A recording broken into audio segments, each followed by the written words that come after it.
Seja muito bem-vindo a mais uma entrevista da Fintrender. E hoje eu vou conversar com o Marco Túlio, que é analista da Serpro. A Serpro é uma empresa que está por trás de todo o desenvolvimento, toda a tecnologia do imposto de renda, do portal gov.br, que, by the way, ele comentou que tem mais de 4.000 serviços já instalados e centralizados no gov.br. Tudo relativo à identidade, RG, CPF e também para autenticações digitais. Acredito que muitos de vocês, como eu, já tenham usado a autenticação digital que o portal gov.br provém para a gente e que usa a tecnologia desenvolvida pela Serpro. A Serpro é uma empresa pública, o que tem uma dificuldade ainda maior na parte de inovação. Ela tem alguns nichos de mercado, por várias razões e várias leis, que ela tem ali uma reserva de mercado. Então, assim, o sistema de imposto de renda, eles desenvolveram desde o começo, e eles fazem um sistema de imposto de renda. Então, assim, como inovar com uma empresa que tem uma reserva de mercado? A gente vai ver as soluções que eles chegaram para isso, indo até para algumas coisas com a iniciativa privada para incitar essa inovação dentro da empresa. Uma conversa muito legal de gente que já está fazendo há muito tempo isso. O Marco já tem mais de 18 anos aí na Serpro, então ele já pegou toda essa trajetória de inovação numa empresa pública que tem como DNA inovar. Ela começou ali com a parte de análise de dados, de centralização de dados do governo, ou seja, muita coisa interessante aí nesse episódio para a gente entender melhor e ver como esse mundo está colocando, está se transformando. E, com um detalhe, eles estão utilizando blockchain. A gente vai entrar um pouco em detalhe aí em algumas soluções que eles utilizam blockchain para ajudar, principalmente na parte de identidade. Tá bom? Então, com vocês, Marco Túlio, da Serpro. Tudo bom, Marco? Gustavo, tudo bom? Beleza. Tudo bom, prazer. Muito obrigado por ter aceito aí o convite para vir bater esse papo comigo. Eu queria, antes da gente entrar um pouco no tema aí na Serpro em si, eu queria ouvir um pouquinho do Marco Túlio, Quem é o Marco Túlio? Como é que ele chegou na Serpro? O que você faz aí? Conta um pouquinho para a gente dessa tua trajetória até agora. Beleza. Então, eu estou no Serpro já há 18 anos, Eu me formei em 2003 em Goiânia. Na época, o mercado era bem restrito de TI em Goiânia, então acabei optando por fazer concursos, concursos públicos. Passei primeiro para um concurso público de técnico administrativo na Universidade Federal de Goiás, e um ano depois eu passei no concurso de analista aqui para o Serviço Federal de Processamento de Dados, já em Brasília, Então, eu estou em Brasília já desde 2005. Aqui no Serpro eu já passei por várias áreas, já passei pela área de desenvolvimento, já passei pela área de operações, e hoje eu estou como gestor de produtos na diretoria de relacionamento com clientes, Então, estou na área de negócios hoje. Tá bom. Esclarece um pouco para a gente que é a Serpro, Acho que tem muita confusão, e até quando eu comecei a dar uma olhada no que é a Serpro, você vê, é uma empresa pública, é uma empresa privada, ela só presta coisa só tem produtos para agentes públicos ou também privado. É uma geral do que é a Serpro para a gente, Marco? Tá. Então, o Serpro ele é uma empresa pública, ela foi fundada em 1964, por meio de uma lei, a Lei 4.516, Então, um dos primeiros órgãos criados realmente para tratar especificamente de processamento de dados na esfera federal. O primeiro órgão assim, do governo federal a ter computadores foi o IBGE, Então, o censo de 1960 já contou aí com o uso de computadores, Mas o Serpro ele veio para atender essa necessidade, A partir ali da Segunda Guerra Mundial, dos anos 50, teve um crescimento forte do Brasil, populacional também, então veio essa necessidade de ter processamento de dados, e o Serpro ele veio para atender o Ministério da Fazenda no processamento de dados. Então, inicialmente, o Serpro ele era exclusivo, era o ente exclusivo que cuidava do processamento de dados do Ministério da Fazenda. Então, foi com esse perfil que ele começou lá naquela época, em 1964, Começou ali com 3 computadores só, era um ambiente muito diferente desse que a gente tem hoje, com internet, microcomputadores, virtualização, enfim. Era realmente um centro de dados, pode dizer que era o centro de dados do governo, certo? Quando ele surgiu. Então, de lá para cá mudou muito, Veio internet, microinformática, hoje todos os órgãos têm seu centro de dados, tem a própria nuvem, Então, a gente oferece hoje, a gente tem uma cartela de serviços bem variada e que atinge diversos públicos, É Claro que o nosso core business é governo, né? O próprio Ministério da Fazenda, né? É o nosso principal cliente, Receita Federal, Tesouro, enfim, as diferentes secretarias. Esse é o nosso core business, mas a gente também tem serviços aí para o mercado privado, né? A gente tem tentado diversificar também a nossa operação, né? O Serpro, ele tem uma independência em termos, né, administrativos e financeiros, então o que paga, né, o meu salário, enfim, os investimentos que o Serpro faz, são os serviços que ele presta, né? A gente não recebe dinheiro diretamente da OGU, a não ser dos serviços que a gente presta. Então, o Serpro, ele é uma empresa pública. Entendi. É uma empresa pública que presta serviço para várias outras empresas públicas e algumas privadas e recebe por esse trabalho, e com isso ela se mantém. Sustenta, né? Se mantém, exatamente, né? Entendi. Você comentou um pouquinho que ela começa ali no Ministério da Fazenda, mas depois se expande, né? Quando a gente vai olhar os principais produtos que a Serpro tem, você conseguiria colocar quais são eles? Tem algum que é o principal, ou produto que a Serpro faz para algum órgão específico, ou não? É uma coisa mais pulverizada hoje, Marco? É bastante coisa, né? Como eu falei, assim, a gente está mais ligado realmente a essa questão tributária, financeira. Então, imposto de renda, né? Basicamente, o Serpro começou ali fazendo imposto de renda e é onde a gente é realmente forte, né? O Brasil é forte, né, nessa área de imposto de renda.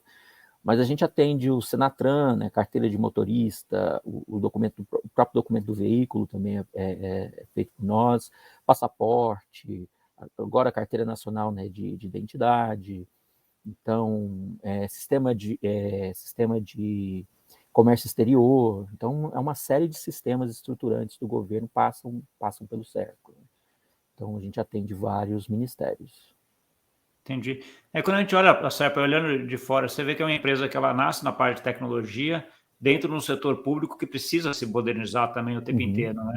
E aí tem essa discussão, que eu imagino que não deve ser fácil, você deve ter acompanhado isso durante todo esse tempo que você está aí, de como inovar numa empresa pública que tem como a tecnologia ou a inovação como seu core business, né? Então, assim, como é que foi essa trajetória aí, desde que você entrou até hoje? Como é que você vê isso, Marco? Então, a gente está até... acabei de sair de uma oficina que a gente está discutindo justamente nossa política aí de PDI, né? De pesquisa, desenvolvimento e inovação. Assim, tem várias realidades, né, dentro do governo, né? A gente tem, por exemplo, a Embrapa, a Petrobras, que fazem pesquisa, né, a Petrobras tem milhares de pesquisadores, enfim, né? A gente tem as universidades públicas também, né? A própria Federal de Goiás, que eu citei, que eu comecei nela, hoje eles têm um Centro de Excelência em Inteligência Artificial, né? Então, a gente tem várias realidades dentro, né, da esfera pública. O Serpro, ele, de certa forma, ele sempre foi muito pragmático e reativo assim, no atendimento dos seus clientes. Isso é algo que, com o tempo, vem mudando, né? A gente tem buscado investir mais em inovação, né, procurando ser mais propositivos também, principalmente agora com toda essa agenda que a gente tem, né, de tecnologias emergentes, onde o próprio blockchain se insere, né, questões aí de sustentabilidade. Então, a gente tem procurado ser mais propositivos junto aos nossos clientes e não tão reativos quanto a gente foi em alguns momentos, né? Como é uma trajetória aí de praticamente 60 anos aí do Serpro, a gente teve diferentes momentos aí, momentos que o Serpro ele investia mais, por exemplo, na área social, em projetos, né? Onde ele estava mais à frente de questões, por exemplo, de educação até, e outros onde ele era uma execução mais pragmática, né? De certa forma, a gente é realmente mais executivo, né? Mas hoje a gente tem buscado investir mais em inovação, né? A gente está com uma frente aí para ter o nosso ICT, né? O nosso NTI aí voltado para a inovação. Então, é assim, né? Tem várias realidades dentro do mercado público e a gente está tentando ver as boas práticas aí dos principais agentes aí, né? Um deles é a própria Petrobras. Entendi. O Serpro tem tipo alguma coisa como reserva de mercado, ou Marco Túlio, ou ele tem concorrente nesse sentido? Por exemplo, o Ministério da Fazenda, se for fazer alguma coisa em algum tipo de desenvolvimento, tem obrigação de fazer via Serpro ou não? Como é que é isso? Porque eu entendo assim, quando você fala de inovar, dele ser um pouco mais reativo, anterior, em geral isso acontece muito com empresas que têm reserva de mercado já, né? Então, assim, ela já sabe que o cliente é dela, né, ela não tem que se atualizar, não tem que ir atrás, ela fica mais reativa, né? Quando você acaba tendo mais concorrência, né, as empresas acabam tendo que se modernizar, ir atrás e melhorar. Sim. Como é que é essa discussão dentro da Serpro? Ela tem essa reserva de mercado em alguns casos não? Como é que funciona isso? Isso foi mudando também com o tempo, né? Na lei lá de 64, quando o CEP foi criado, realmente ele tinha esse caráter exclusivo, né, no fornecimento aí do processamento de dados para o Ministério da Fazenda, né? Mas com o tempo isso foi mudando, né? Hoje a gente tem alguns, vamos dizer, tem alguns sistemas que são, né, praticamente nasceram aqui dentro do Serpro, então já estão muito vinculados aqui com o Serpro, a própria questão do imposto de renda, assim.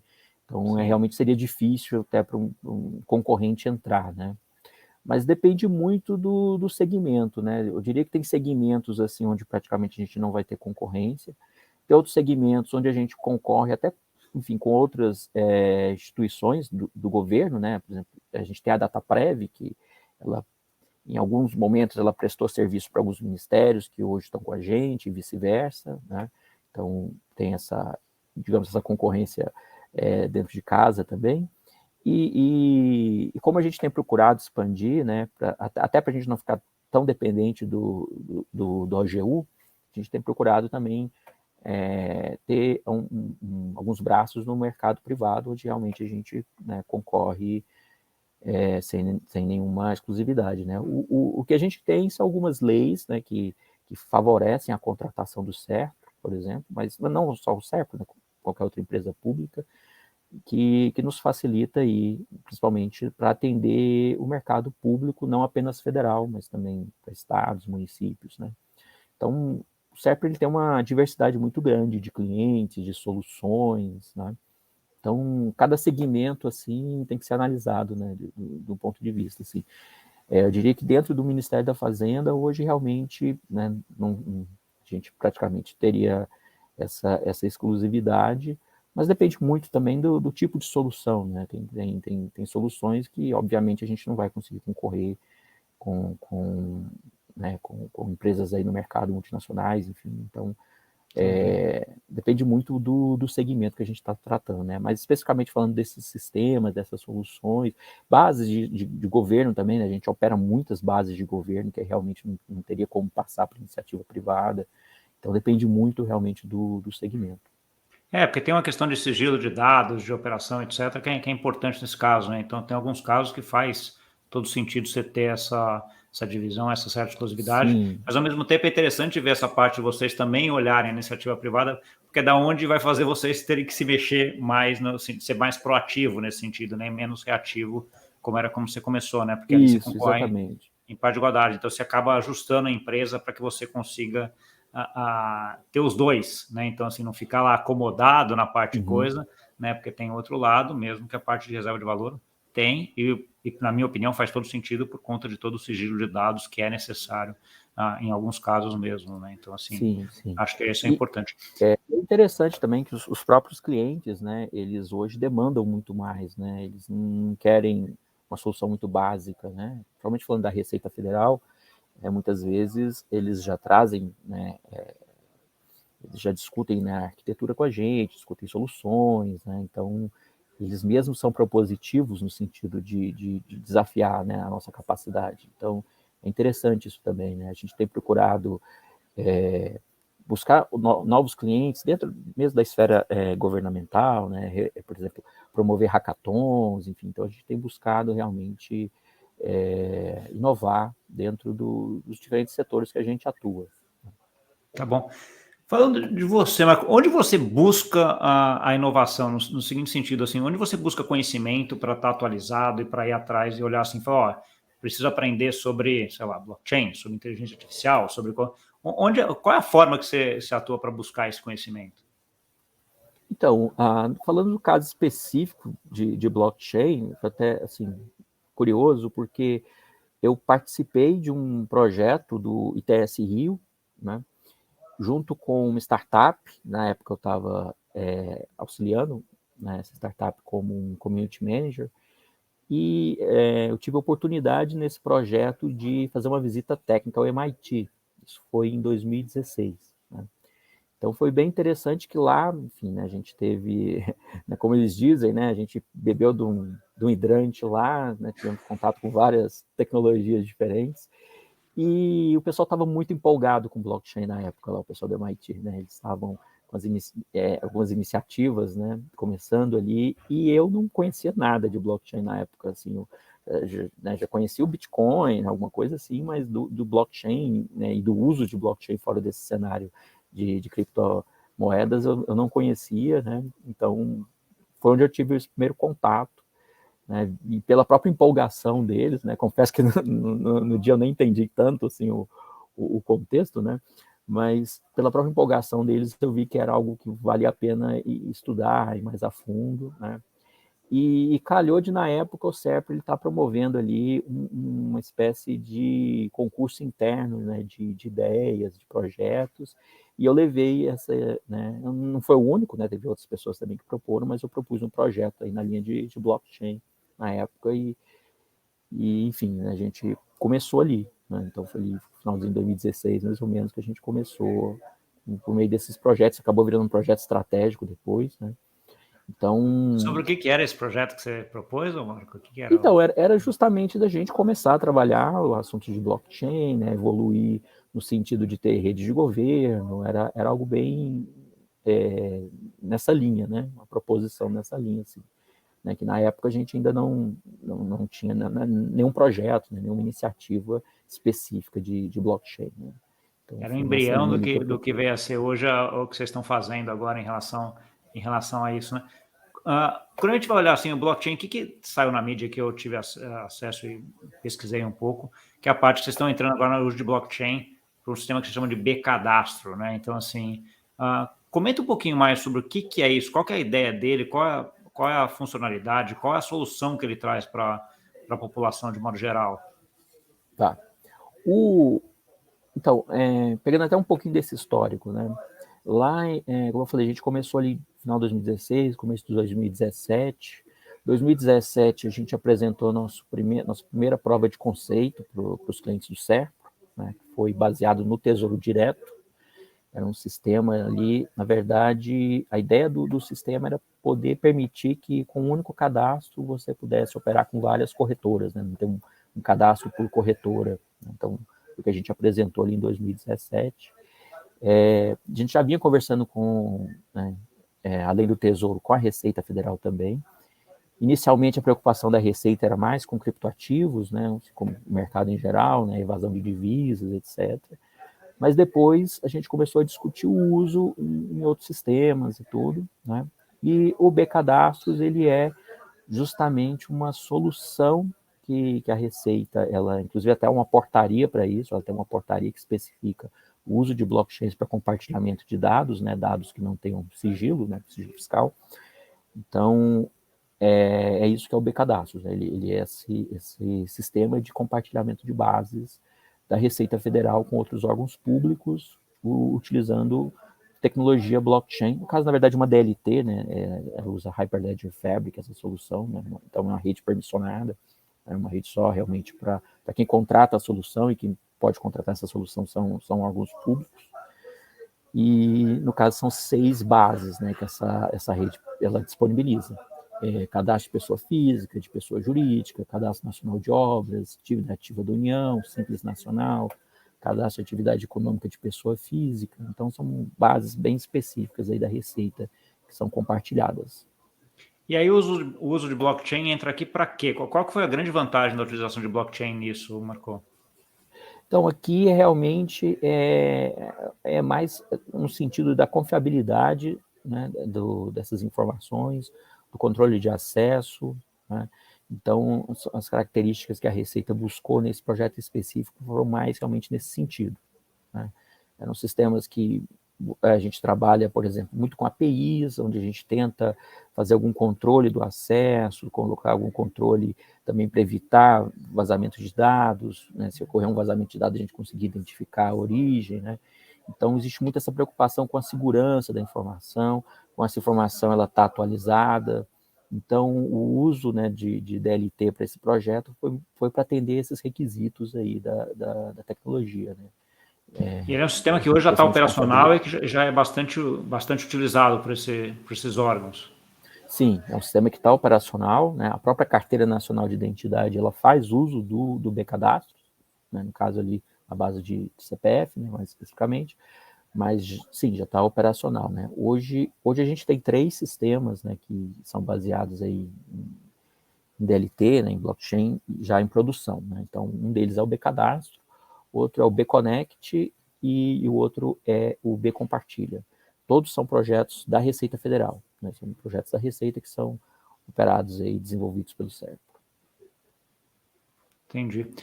No que tange a pessoa física que está do outro lado, né? O brasileiro aí que tem o seu RG, o seu CPF, etc., ele interage de alguma forma com esses sistemas também ou ainda não? Como é que funciona isso? Ainda não, né? Na verdade, a blockchain está bem no background dessa solução. Ela, por exemplo, falando da Carteira Nacional de Identidade, né? A gente tinha um problema no Brasil que era justamente a possibilidade de você emitir um documento em qualquer uma das unidades federativas, né? Então a gente tinha esse problema, né? Não tinha um padrão, né? Era uma numeração diferente em cada estado, enfim. Né? Aí você podia ter um RG em cada estado, no final Eu das podia ter um contas, né? RG em cada estado, até porque o órgão emissor, em cada estado, ele é diferente, né? Por exemplo, em alguns lugares é a polícia civil, né? Em outros são outros entes, né? Então, eles têm essa independência realmente, né? Mas isso gerava esse problema. Então, por exemplo, blockchain, no sentido desse projeto, é justamente para isso, é para permitir que, quando eu fizer uma vez esse processo, né, de gerar o documento, se a pessoa for em outra unidade federativa, ela vai conseguir, no máximo, tirar uma segunda via daquele documento, não vai conseguir emitir um novo documento. E isso é feito por meio, né, dos hashes que são cadastrados, né. É importante que o dado pessoal da pessoa não vai ser replicado, né, em todos os órgãos emissores aí de identidade, né, mas na verdade a gente faz um registro dessas informações via hash justamente para ter esse controle, para evitar esse tipo de fraude que era bem comum. Então, a partir agora de 6 de novembro, esse sistema ele passa a ser obrigatório para todo o país. Entendi. Daí que quem for emitir um RG lá, sei lá, no estado do Pernambuco, ele vai emitir, antes de emitir esse RG, ele vai ter que checar nesse sistema, ver se já existia alguma coisa relativa àquela pessoa, e se já tiver, ele não consegue emitir. Essa é a ideia. Isso, a ideia é essa. Entendi. E aí, como você está em blockchain, é um negócio que é imutável e está lá, e ele já tem a garantia de que aquela pessoa já existe, e não poderia fazer outro RG naquele estado, né? Exatamente. Quando a pessoa ela faz o registro, né, é feito um broadcast aí desse hash para todo mundo, então a gente consegue validar ali aqueles dados para saber se a pessoa já emitiu o documento ou não. Tá bom. Isso é feito também em Hyperledger Fabric também? Também. A gente já fez estudo com várias tecnologias, né? A gente, lá atrás, quando a gente estava prospectando, a gente estudou o Quorum, a gente estudou o Corda e o Fabric.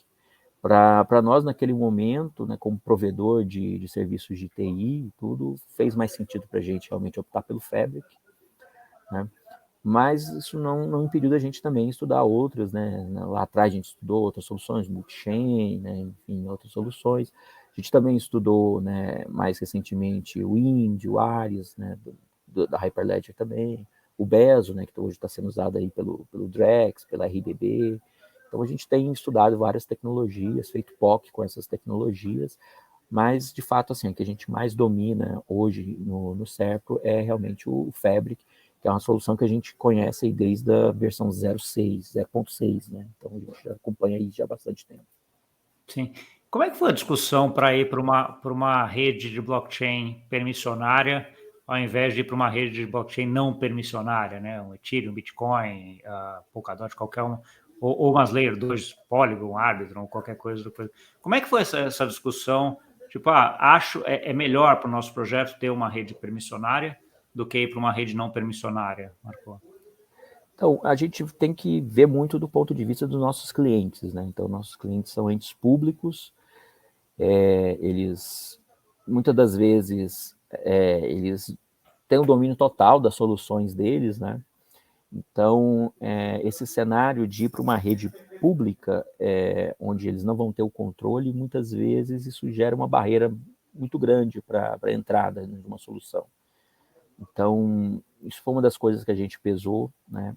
Outra é a própria questão falando das redes públicas mais tradicionais, né, do próprio criptoativo, né, que tem uma variabilidade muito grande, e os contratos, né, quando a gente fala desses contratos de empresas públicas, né, de órgãos públicos, eles são contratos geralmente feitos com prazos longos, né, com uma negociação complexa. Então, essa variabilidade também era um ponto que a gente via como, de certa forma, um impeditivo para o uso de uma rede pública, né? O que você chama de variabilidade é o custo de transação da rede, no final das contas, né? Que você tem exatamente, o custo de transação. E aí isso poderia ficar caro e fica difícil você estimar. Você não sabe se o preço de agora vai ser o mesmo daqui 6 meses, que é quando vai assinar o contrato, né? Ou mesmo que fique barato, é complicado, né? Porque a gente é auditado pelo TCU, né? Então, no momento, né, que existem essas variabilidades, né? Por exemplo, a gente não pode nem ofertar serviços no SERPRO, por exemplo, com preços diferentes para órgãos, né, da mesma esfera, né? Então, tem todo um controle muito forte, né? Então, se eu tiver uma variabilidade muito grande do preço, isso aí pode gerar algum tipo de questão aí. Para organizar, explicar é complexo, daí eu entendo. Exato, né? Fica realmente complexo, né? Então, esses foram alguns dos fatores que nos levaram realmente a pensar inicialmente em uma rede permissionada, né? E, de certa forma, a gente vê que a maioria dos projetos, né, não só no Brasil, né, mas no mundo aí, envolvendo entes públicos, eles acabam realmente optando por uma rede privada, permissionada, né? Então, é uma característica aí. A gente vê muito da solução. A gente vê que talvez outras soluções, né, até com a maior maturidade, né, dos clientes, a gente consiga realmente ir para algum cenário desse, né? Mas para conseguir iniciar, né, que a gente teve muita dificuldade de iniciar, né? A gente sem convencer o cliente de que aquela solução é melhor, convencer, né, o cliente, né? Então, tanto que, né, como eu falei, hoje a Receita é um órgão que está bem aberto para esse tipo de proposição, onde a gente tem nossos sistemas, né, em produção já. Então, a gente tem muitos clientes que têm interesse, às vezes trazem, né, demandas bem interessantes, mas que a gente tem uma maior dificuldade para avançar, né, somente nesse cenário, né, de muitas incertezas, assim. Então, se a gente consegue garantir, né, que esteja tudo rodando, né, no SERPRO, numa nuvem que é mantida pelo SERPRO, enfim, ou dentro do próprio estrutura do órgão, né, são coisas que acabam facilitando aí, de certa forma, esse tipo de negociação. Sim, não, e aí quanto menos ruído na discussão, melhor, né? E acaba o preço do token nativo daquela rede sendo um ruído, uma outra coisa para explicar, né? E que talvez não precisasse, que ajuda nessa discussão, né? Exato. São discussões que vêm evoluindo ao longo do tempo, né? Então a gente vê que hoje é mais tranquilo, né? Hoje, por exemplo, a gente tem conversado com o Ministério do Meio Ambiente, com o Ministério da Agricultura e Pecuária, onde eles têm bastante interesse nessa questão de tokenização, né? E aí eles já veem um ganho, né? Se você usar redes aí no padrão EVM, né? Você ter essa possibilidade de ter uma ponte com a rede pública para negociação desses ativos. Então, a gente vê que com o tempo, né, essas conversas elas vão evoluindo, né? Mas lá atrás, quando a gente realmente foi escolher, até o próprio fato, né, do Fabric não estar atrelado a uma cripto era um fator que facilitava, né, a gente conseguir avançar com era um fator isso. Positivo, né? Isso. Marcos, de tudo que você me falou, eu vejo que você tem muita coisa aqui que é transmissão de dados, e são dados que, em grande parte do que você está falando, são dados sensíveis, né? Dados que não podem ficar públicos, até essa preferência por uma rede permissionária foi um pedaço em relação a isso, como você falou. Como é que você vê? Porque uma das coisas que se fala muito hoje no mundo não permissionário é a ideia de que Zero Knowledge resolveria isso e que faria com que o mundo não permissionário ou essas redes públicas não permissionárias pudessem ser usados para quem está hoje nessas redes permissionárias por conta disso, né? Por conta dos dados não serem coisa. Como é que você está vendo essa discussão de Zero Knowledge? É alguma coisa que vocês já estão testando? Já tem algum piloto? Já tem utilização em alguma coisa ali dentro? Conta um pouquinho para a gente como é que você está vendo isso. Tá. Eu tenho bastante interesse nessa área de identidade, né? Muitos dos nossos produtos eles acabam sendo documentos digitais, né? De certa forma. Então, a gente vem estudando bastante essa questão de identidade descentralizada, tecnologias correlatas, e dentro disso entra, né, a prova de zero conhecimento, né, o Zero Knowledge Proof. O ZK. Exato. Então, a gente tem estudado soluções, né, algumas on-chain, outras off-chain, né, a gente tem muito sistema legado, que seria interessante, né, utilizar uma solução off-chain também. Então, eu particularmente vejo com muitos bons olhos esse tipo de solução, porque, primeiro, ele vai me atender questões de LGPD, né, que hoje é uma preocupação grande do SERP, né? O SERP ele tem se posicionado aí como um agente aí, em compliance com a LGPD, né? Então, para a gente é bem interessante isso. Então, essas questões de privacidade, tudo a gente tem olhado, né? Colocar o usuário, né? No nosso caso, o usuário, quando a gente fala usuário, é realmente cidadão no centro, né? E, ao mesmo tempo, a gente viabilizar, né, os negócios, né? Não impedir. Então, quando eu consigo fazer essa prova, né, sem revelar o dado, né, seja aí um saldo né, um saldo de FGTS, do imposto de renda restituir, ou realmente o dado, né, pessoal da pessoa, né, dados biográficos, enfim, isso eu vejo com muitos bons olhos, né? A gente tem estudado algumas tecnologias, coisas dentro mesmo da própria pilha ali, né, da Hyperledger, do Indy, do Ares, e também outras soluções, né, outras redes e soluções off-chain também que permitem, né? É lógico que existe aí uma preocupação, né, com o custo disso, né, com o tempo. Em algumas situações, né, a gente tem um throughput muito alto das soluções, né, que a gente precisa prover, né? Então, preciso realmente identificar a solução certa para o problema certo, né? E é nesse ponto assim que a gente tem trabalhado. Isso também, obviamente, vai depender também de uma demanda expressa de um cliente nosso para a gente conseguir evoluir mais rápido nisso, né? Mas a gente já, de toda forma, a gente já vem estudando esse assunto. Tá bom. Você citou um ponto aí que a gente estava meio que tateando, mas que a gente não conversou ainda diretamente, que é a parte de identidade, né, Marco? Que é um fator que acho que é muito importante quando a gente vai para o campo digital, essa identidade. Eu consegui provar que eu sou o Gustavo, CPF tal, RG tal, etc. Tal. Como é que você está vendo o desenvolvimento disso em relação no Brasil? Então, assim, a gente vai chegar no momento onde a gente vai ter lá uma identidade digital, Gustavo Digital, atestado pela SERPRO, pela Ministério, sei lá, por alguém aqui, que vai dizer, ó, esse aqui é o Gustavo de alguma forma?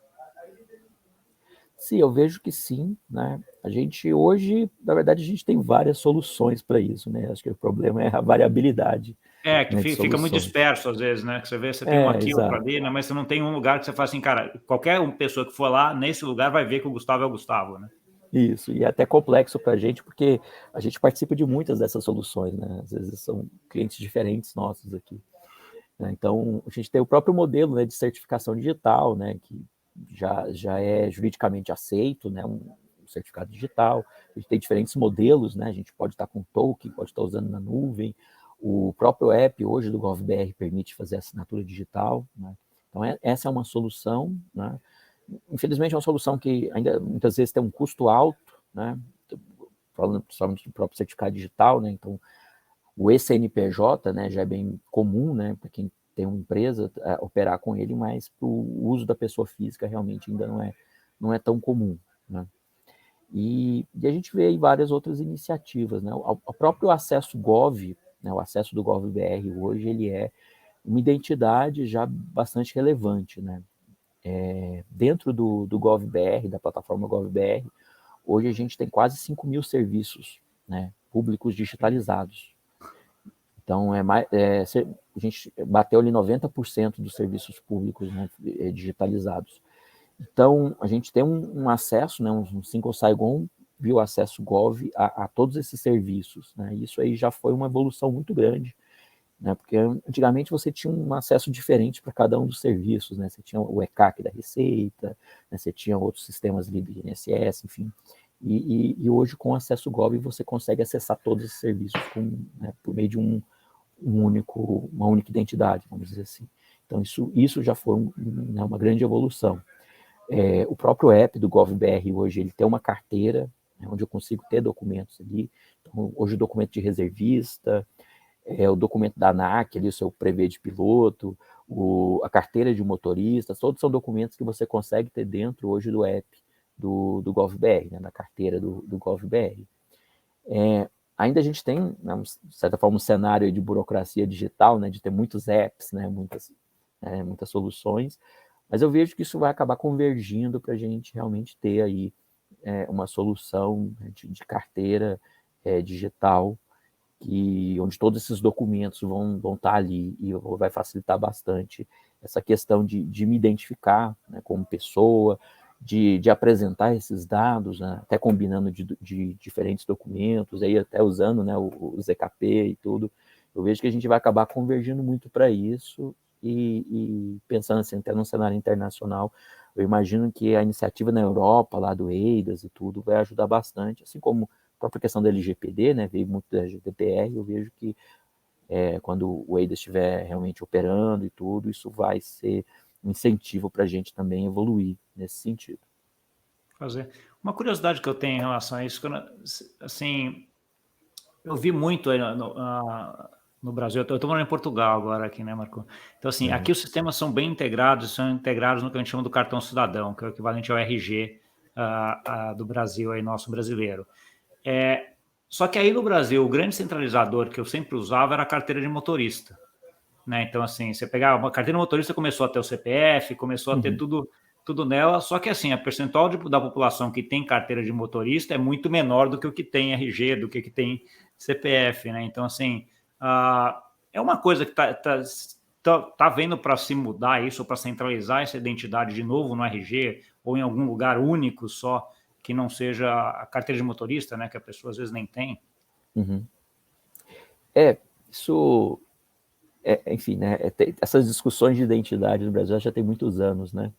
Eu vejo que a carteira nacional de habilitação ela acabou ganhando esse status por conta dela já reunir muitos dados nela por si só, né, já ter um controle ali bem forte feito, né, porque acabava que muitas vezes, né, a pessoa tira um documento de identidade, né, como a gente falou, né, cada estado era diferente, né, não tinha esse controle todo, e aquele documento às vezes ficava muito tempo sem ter uma atualização, né? Pessoas que... eu vou te falar até por mim, assim, minha carteira de motorista tá lá, é o que eu uso como identidade. O meu RG eu devo ter, sei lá, acho que eu devia ter 17 anos a última vez, então assim, já até, só te falam que de 10 em 10 anos ele vence, né? Então ele nem vale mais, eu teria que tirar outro, né? Assim, mas a carteira de motorista acaba sendo essa identidade no final hoje, né? Isso, então eu vejo que acabou se tornando um padrão, assim, por conta realmente, né, da conveniência ali, o documento, né? A gente tem muito essa questão de silos de dados ainda, né, no governo federal, não só no federal, né, em todas as esferas, assim, né? E isso vale para questões de dados biográficos, dados biométricos também, né? Então, de certa forma, eu vejo que a CNH ela acabou ganhando esse status por conta disso. Era um documento que você tinha uma atualização mais frequente, né? Você já tinha uma combinação de vários documentos, né? O próprio RG, ter o RG e o CPF num documento só, né? Ele acabava muitas vezes fazendo isso, né? Tinha a foto, enfim, né? Então eu vejo que por conta das tecnologias ali que estavam embutidas naquele documento, ele acabou ganhando esse status, né? A gente tem evoluído no sentido de tornar o CPF a chave única, né, para esses documentos. Inclusive, na Carteira Nacional de Identidade agora, a chave é o CPF, né? Então você não vai ter um número de RG com padrão diferente em cada estado, a gente vai passar a usar realmente o CPF para isso. Então eu vejo que a gente está caminhando nesse sentido realmente de ter essa maior integração, né? De chegar nisso, como você falou aí, de que muitos países da Europa já têm de ter esse cartão físico, né, do cidadão ali, onde reúne, né, tudo. Eu vejo que a gente está caminhando para isso e talvez a gente já vá até para um documento digital, quando isso ocorrer, né? Mas eu vejo que está se caminhando para isso, tendo como chave aí o CPF. O CPF seria o principal fator de verificação de identidade do brasileiro, né? E vários outros daí ficariam pendurados nele ou junto com ele. Isso, né? Muito dos sistemas eles passaram a ter isso, né? Porque acabava que isso, né? Cada ministério ali tinha meio que sua chave, né? Sua chave principal ali, né? E a gente tinha a gente ainda tem, né? Uma série de números diferentes, né? PIS/PASEP, enfim, uma série de números diferentes que cada ministério trabalhava, e hoje está se centralizando muito no CPF, né? Então eu vejo que isso, já tem lei para isso, né? Então eu vejo que isso realmente são os primeiros passos nesse sentido. Sim, não, é uma padronização que ajuda todo mundo, né? Até para todos a integração entre todos os órgãos, para a pessoa também física ter isso aí, ter que saber só um número, não ter que ficar caçando lá número, dependendo de onde está falando, né? Então, assim, acho que é uma simplificação que ajuda bastante. Mas quando a gente está olhando, você já citou alguns casos aqui até da Europa, né? Que você está acompanhando.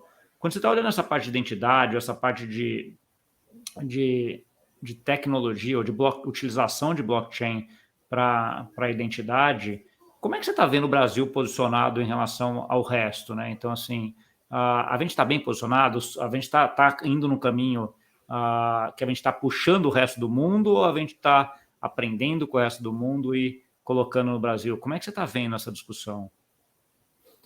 Eu vejo que temos muitas trocas, assim, né, entre os países, né? Hoje, por exemplo, quando a gente fala do Drex, é algo que o Brasil ele vem despontando bastante, né? E algumas das questões, né, principais do Drex estão relacionadas à identidade, né, à privacidade, né? Então, a gente vê que acaba se conversando nessas questões todas. O Brasil está bem posicionado quando a gente fala em termos de governo digital, né? Foi algo que, assim, se teve algo de bom ali, né, que a gente pôde tirar, né, de lições aprendidas aí na pandemia. Eu acho que essa questão da importância, né, de você ter essa estrutura de governo digital, né? A gente avançou muito, né, nesse período ali com o próprio GovBR, né, no sentido dessa transformação digital dos serviços públicos, então a gente evoluiu bastante. Então, em alguns estudos aí que trazem recentemente o Brasil muito bem posicionado nessa questão de governo digital, né? Então, eu vejo que o Brasil ele está bem quando a gente olha esse plano geral. Vejo que tem alguns pontos que a gente precisa melhorar, né? E às vezes não é nem tanto questão de tecnologia, mas questão mesmo de direcionamento, de políticas, né?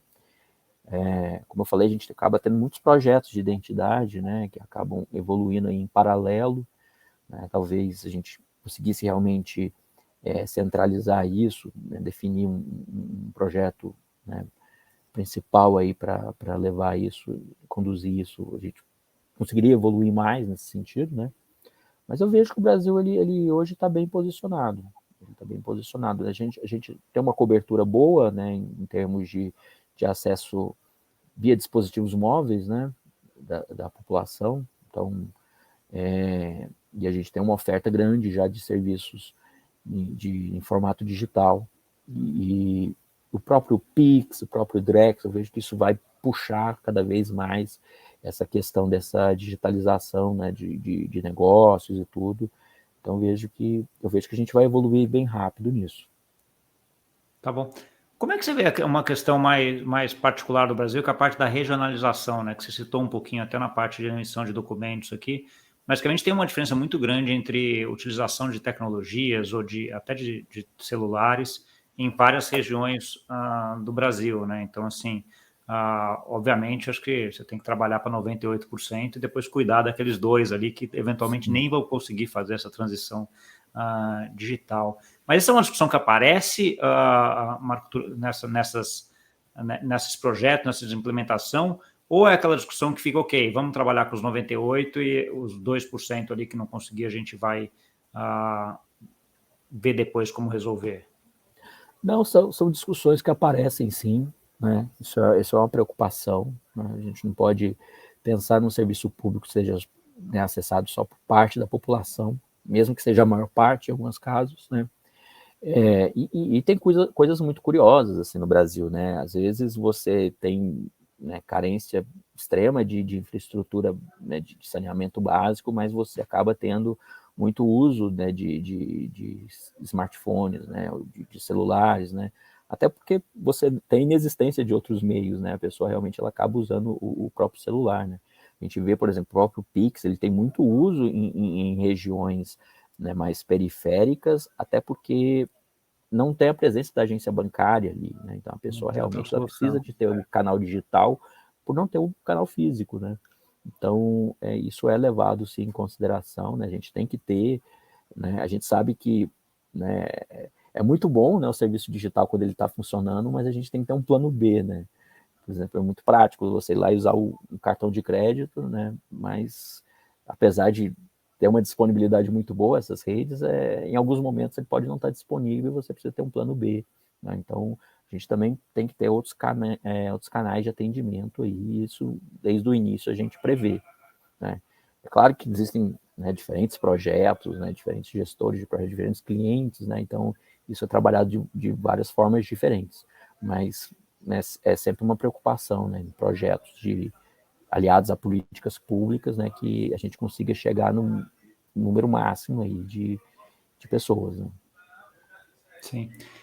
A gente está olhando agora um pouco para frente. Eu queria, você que é uma pessoa que está super envolvida nesse projeto, mas utilizar um pouquinho a tua bola de cristal aí, né?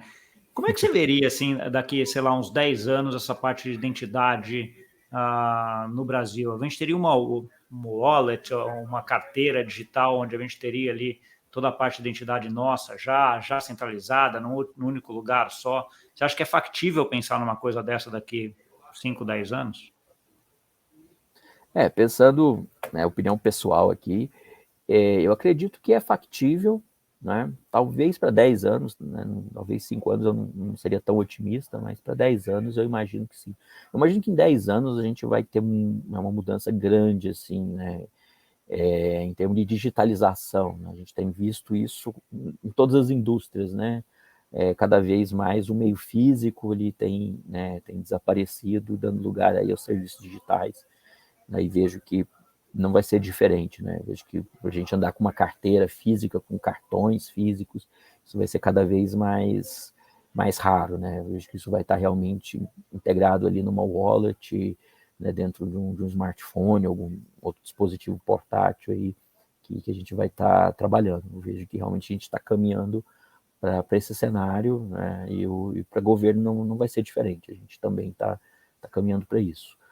Então, eu vejo que daqui 10 anos, provavelmente, a gente vai estar operando nesses modelos aí de identidade, fazendo essa gestão toda por meio do dispositivo móvel, né, no meio de uma carteira. É o cenário que eu acredito, né? Eu vejo que a gente ainda tem alguns pontos a serem trabalhados nisso, né? Muitas das vezes as discussões elas são mais políticas do que técnicas, né? Por exemplo, né, falando daqueles projetos, né, que a gente comentou lá, que a gente tem hoje, né, por exemplo, o B-Connect. Para ser membro para um país participar do B-Connect, na verdade, ele precisa ser membro do Mercosul, né? E para você ser membro do Mercosul, você precisa passar pelo parlamento de todos os países membros, né? Então, isso está acontecendo hoje com a Bolívia. Então, não é simplesmente uma questão de ter competência técnica lá do lado de lá para erguer um nó de blockchain e interligar, né? Na verdade, tem toda uma questão política aí que precisa ser resolvida antes, né? Então, muitas das vezes é realmente tá fora do escopo tecnológico, né? Essas questões. Às vezes a parte tecnológica é até a mais fácil de ser resolvida. Eu tenho uma frase que eu sempre gosto muito de falar, que assim, a gente consegue fazer tudo que a gente está fazendo hoje muito melhor com o uso da tecnologia atual. O problema é como chegar lá, né? Então, assim, que é isso.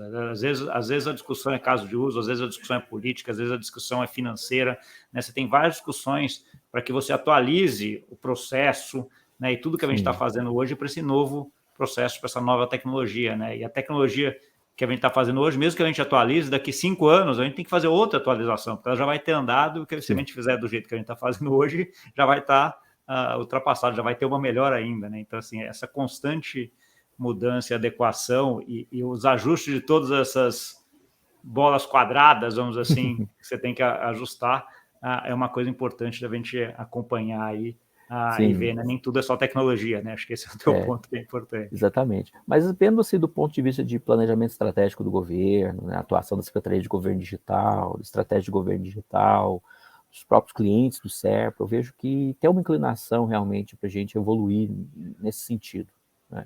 Eu vejo que realmente é um desejo de todos, né, a gente melhorar esses processos, melhorar a entrega para o cidadão, a gente conseguir estar respondendo, né, as demandas que estão chegando cada vez mais rápidas, né? Então hoje a gente fala muito na questão de ESG, né, até para poder ter o comércio, né, com os países da Europa, né, a gente conseguir, por exemplo, fazer um rastreio da produção, da pegada de carbono, etc.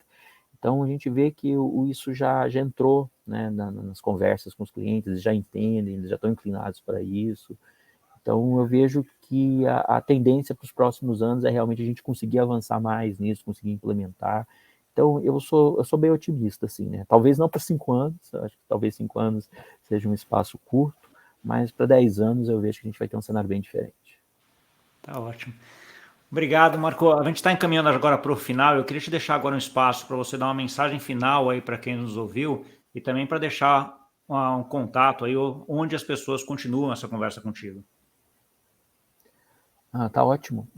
Eu vou deixar um convite, tá, para o hackathon que a gente vai ter, um hackathon Web3 de tokenização para o Tesouro Nacional, né? Ele, se eu não me engano, está aberto as inscrições, acho que já estão abertas as inscrições, vou até o dia 16 de novembro, vocês podem estar procurando aí no site do SERPRO as informações, né? Para me localizar, acho que o mais fácil também é pelo próprio LinkedIn, vocês podem procurar lá, Marco Túlio da Silva Lima, SERPRO, acho que é fácil me localizar por lá, podem estar me contactando aí, né? A gente tem conversado bastante com startups, né, com órgãos do governo, tanto federal quanto também de outras esferas, estaduais, municipais. A gente tem dialogado bastante aí. Então, acho que pelo LinkedIn é o mais fácil, né, de me localizar, né, de ter esse contato e, né, deixa esse recado, né? Eu vejo que o governo federal ele vem se esforçando para realmente modernizar, né? O SERPRO, como a gente falou, né, de esses quase 60 anos de história, ele surgiu aí para modernizar o Estado brasileiro e a gente vem empenhados aí nessa missão e, claro, com um olhar aí no cidadão, fazendo essa ponte aí entre o governo e o cidadão. Tá ótimo, Marco. Obrigado. Fico feliz da vida como brasileiro que tem a gente como você com essa mentalidade e fazendo acontecer, né? Acho que é importante para a gente como brasileiro ter essa atualização e sempre estar trazendo coisas melhores para nós, né? Para que o negócio fique melhor e coloque o Brasil aí na vanguarda em termos de desenvolvimento e ao mesmo tempo de facilidade para o cidadão, né? Que fique fácil para todo mundo, né? A tecnologia, no final das contas, ela vem para ajudar a gente, né? Então, assim, tecnologia por tecnologia, o negócio não funciona muito, ela tem que ter uma função e acho que o que vocês estão fazendo aí tem ajudado bastante, né? Me surpreendeu a quantidade de serviços já que o site do GovBR já tem, eu não tinha noção da quantidade de coisas que vocês já tinham centralizado lá. Isso, só estava olhando aqui, são 4.757 e isso tem mudado aí com quase todo dia. Eu imagino o trabalho em termos que vocês devem ter tido nos últimos anos para organizar isso, né? Dado que era uma coisa que ela estava toda espalhada, você colocar 4.700 e poucos serviços aí não é um negócio fácil e é uma facilidade para o cidadão que vai lá e entra num site só e consegue resolver grande parte da sua vida aí em tudo, né? Então, assim, acho que é uma coisa bem legal de se ver e que é ótimo saber que está continuando e que vai continuar, tá bom? Muito obrigado aí pela participação e vamos falando. Eu que agradeço aí, Gustavo, o convite. E assim, o SERPRO tem outras frentes também. A gente tem alguns assuntos, algumas tecnologias emergentes que a gente está até mais avançado do que blockchain, né? Eu diria que hoje inteligência artificial hoje é algo que o SERPRO vem trabalhando bastante, muitas soluções, né? Soluções, por exemplo, de identificação biométricas, né? Que a gente vê no próprio app do Gov, né? Em outras questões, né? Reconhecimento ali no momento de embarque, no voo. São soluções desenvolvidas pelo SERPRO, né, utilizando algoritmos criados pelo SERPRO. Então, eu vejo que talvez seja um dos setores aí dentro das tecnologias emergentes que a gente está mais avançado. E é uma das tecnologias, né? Acho que para mim eu vejo sempre duas como sendo as mais transformadoras atualmente, né? Inteligência artificial e blockchain. Inteligência artificial, da forma como eu vejo, até mais ampla do que blockchain, né? Assim, ela afeta outras partes da nossa vida e da nossa interação aqui que o blockchain acaba não utilizando.